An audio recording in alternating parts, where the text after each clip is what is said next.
ಗುರು ಒಂದು ಊಟ ಕೊಡು ಗುರು. ಇಲ್ಲ ಗುರು, ಖಾಲಿ. ಓ ಶೆಟ್. ಬೆಳಗ್ಗಿಂದ ಬಿಸಿಲಲ್ಲಿ ನಿಂತು ಓಟ್ ಹಾಕೋಕೆ ಫುಲ್ಲು ಸುಸ್ತಾಗಿ ಹೋಗ್ಬಿಟ್ಟೈತೆ.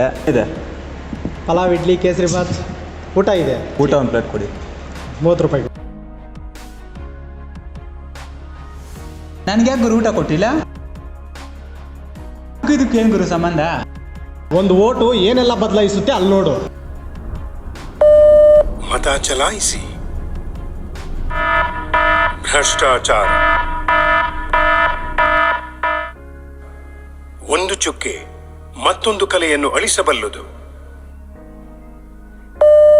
ಮತ ಚಲಾಯಿಸಿ.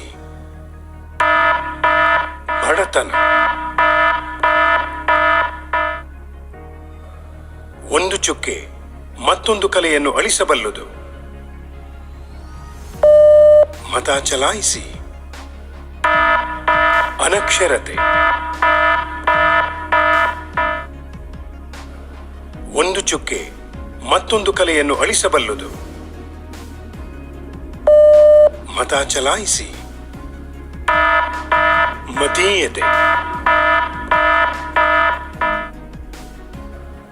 ಒಂದು ಚುಕ್ಕೆ ಮತ್ತೊಂದು ಕಲೆಯನ್ನು ಅಳಿಸಬಲ್ಲದು. ಮತ ಚಲಾಯಿಸಿ.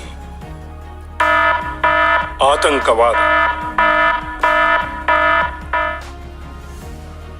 ಒಂದು ಚುಕ್ಕೆ ಮತ್ತೊಂದು ಕಲೆಯನ್ನು ಅಳಿಸಬಲ್ಲದು.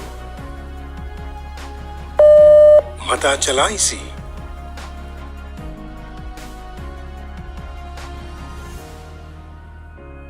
ಬರ್ತೀಯ ಗುರು?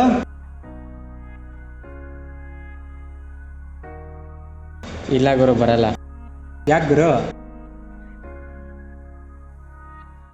ಗುರು ಅಲ್ಲಿಗೆ ಗುರು ಹೋಗ್ತಾ ಇರೋದು.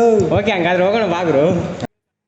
ಮುಂದಿನ 5 ವರ್ಷಗಳ ರಾಜ್ಯದ ಆಡಳಿತವನ್ನು ಯಾರು ಮುನ್ನಡೆಸಬೇಕು ಎಂದು ನಿರ್ಧರಿಸಬೇಕಾದ ಸಮಯ ಮತ್ತೆ ನಮ್ಮ ಮುಂದೆ ಬಂದಿದೆ.